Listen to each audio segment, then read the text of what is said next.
Realidades de un país cambiante. En compañía. 2:37 y para nadie es un secreto las colas que se han hecho afuera de las bombas de gasolina durante la semana pasada. Este fin de semana hubo más colas. Sin embargo, al menos aquí en Maracay, el día de ayer, también se pudo vislumbrar algo de menos colapso, por así decirlo. Un poco más tranquilo. Más tranquilidad fuera de las bombas de gasolina, porque, bueno, sí había más suministro del preciado líquido aquí en la ciudad y sí había muchísimo menos cola.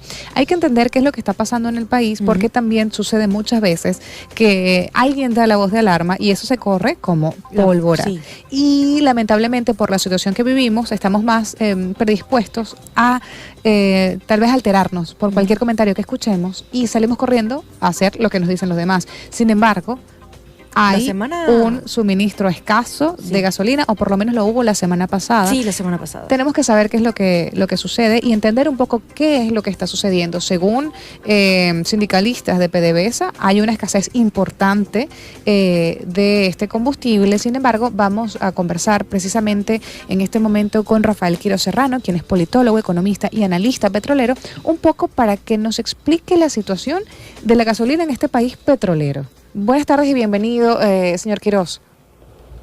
Buenas tardes, muchísimas gracias por invitarme a participar en tan sintonizado programa.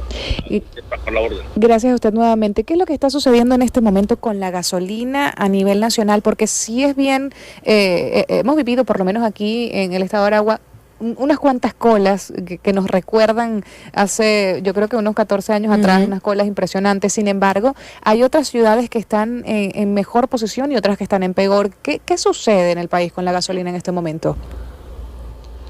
Bueno, mira, el problema principal de la gasolina nuestra para los efectos en abastecer el consumo doméstico es que las 6 refinerías que tenemos en el país no están operando a su máxima capacidad instalada, ¿no? Nosotros tenemos en Venezuela una capacidad de refinación instalada de 1.300.000 barriles. Complementan las 6, en forma total, pues complementan las 6 refinerías que hay. Y ahorita esas refinerías están, en promedio, están refinando solo el 32% de nuestra capacidad de refinación realmente. Cuando hablamos de 32%, estamos hablando algo cercano a 394.000, 396.000 barriles diarios. Pero esos 96.000 barriles diarios no pueden ir solo al mercado interno. Hay compromisos en el extranjero que PDVSA tiene que honrar, sobre todo con algunos países del Caribe, a través de lo que llamamos el acuerdo comercial que tenemos en materia de hidrocarburos con los países del Caribe y Centroamérica.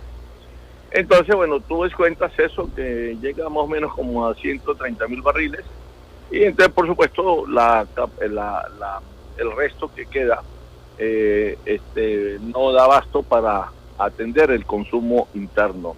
Y no hay forma que recuperemos o que levantemos nuestra capacidad de refinación, porque hay algunas refinerías que están, por así decirlo, fallando. En el caso, por ejemplo, del Palito y de la refinería de Amuay, tienen 3 plantas de alquilato paralizadas. Hay 2 plantas de surfactante también y de craqueo, que están sin trabajo porque no se le ha hecho mantenimiento. Es decir, adolece mucho de mantenimiento nuestra infraestructura para los efectos de refinación. Y sin embargo, PDVSA está recurriendo a unos inventarios que tienen, a unos terminales de depósitos que hay. Y bueno, esto auxilió un poco y ha desahogado un poco a última hora, porque se ha tenido que recurrir a esos inventarios comerciales. Y creo que la cosa me da la impresión pues que está solventada, no es tampoco para alarmarnos tanto. Al fin, al cabo ya aquí ya no hay razones para alarmarnos, ni hay nada que nos pueda impactar o impresionar. Importante entenderlo también, porque a veces, como quien dice, escuchamos un comentario, es decir, todos entendemos la situación, y no es secreto para nadie la situación de nuestras refinerías hoy en día.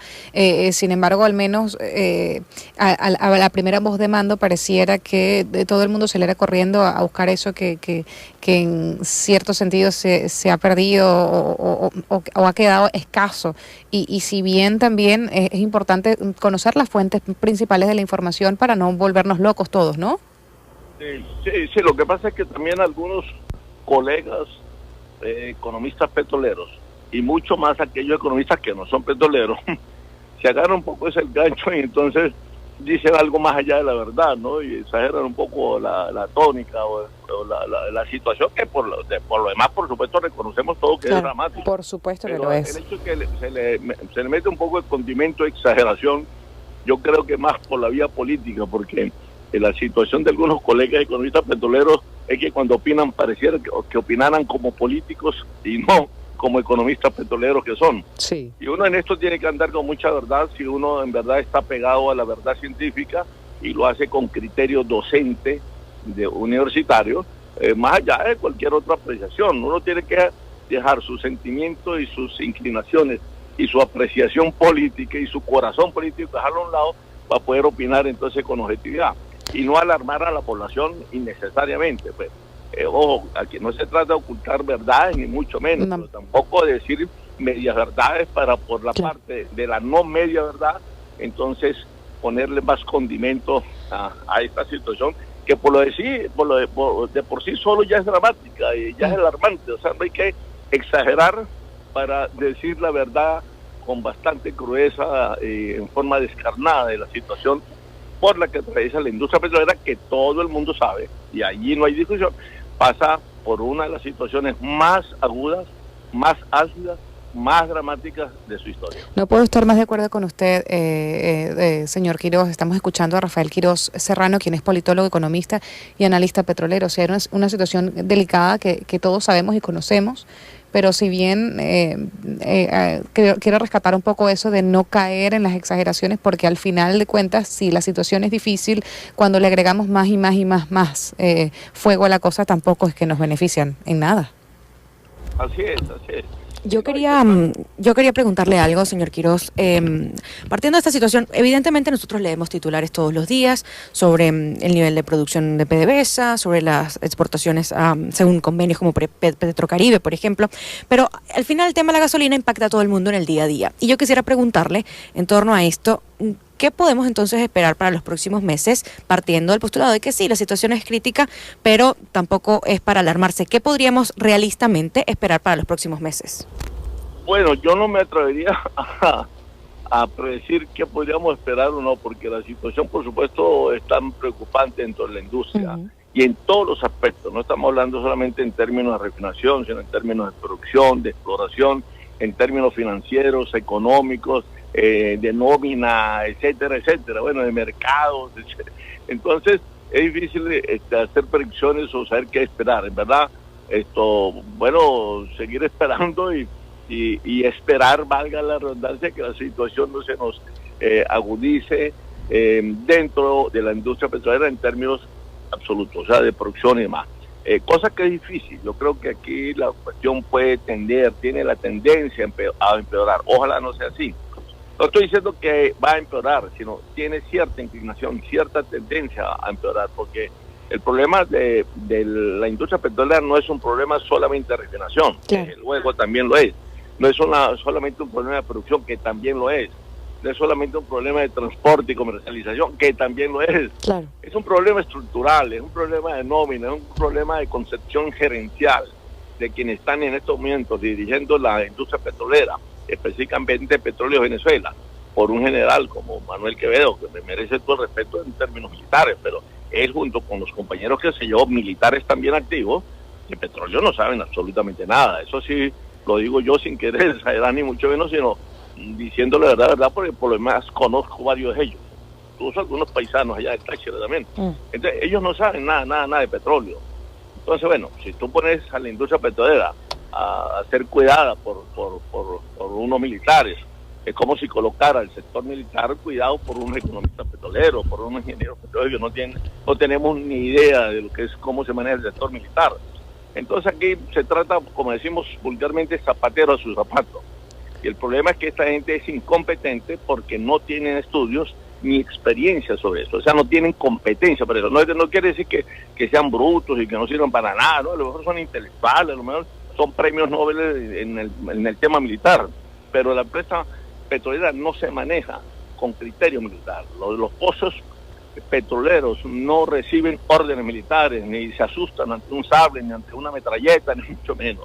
Ahí lo que tienes que conocer cómo se perfora un pozo, cómo se recuperan pozos marginales y maduros, cómo es que hay toda la cadena de la estructura de la producción petrolera. Claro, y es que por eso, y perdone que le interrumpa, existen las especializaciones en todas las ramas del mundo, es decir, usted es economista, nosotras somos periodistas, por ejemplo aquí nuestro equipo de trabajo, cada quien se encarga de hacer una cosa, el operador se encarga de operar, la productora de producir, y por eso es que uno tiene más o menos, es decir, el barco andando. La idea es que si cada especialista se dedicara a su especialidad, pues las cosas funcionarían como deben funcionar.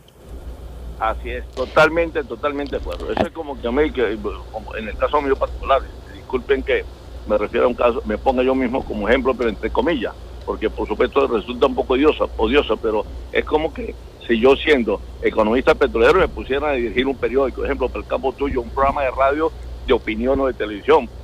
Bueno, eso se cierra a los 8 o 15 días. Simplemente pues yo no tengo Bueno, no lo sabemos hasta ahora. Nosotros estamos entretenidas con usted, señor Quirós, escuchándolo. Un entretenimiento muy coyuntural. O que a ti te pusieran a dirigir, de ejemplo, qué sé yo, una refinería. Pues, bueno, hace rato lo hubiésemos cerrado. De verdad que ha sido un placer. Un placer conversar con usted.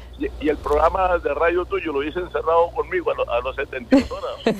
Porque usted es la que sabe periodismo, usted es la que tiene formación académica en eso, usted es la que ha leído eso y la que tiene experticia. Entonces, se trata de ubicar, repito, a todos los venezolanos en lo que tú dices, en lo que ha estudiado, para lo que ha estudiado y de dónde ha estudiado. Esperamos que pueda ser así, pues más temprano que tarde. Nosotros le agradecemos muchísimo el tiempo, señor Quirós, y estaremos atentos a cualquier pues tema que podamos volver a conversar con usted. Su Twitter es @RafaelQuirós1 para quien quiera seguirlo, ¿cierto? Así es, exactamente así es. Estaremos atentos entonces, muchísimas gracias. Era Rafael Quirós Serrano, quien es politólogo, economista y analista petrolero.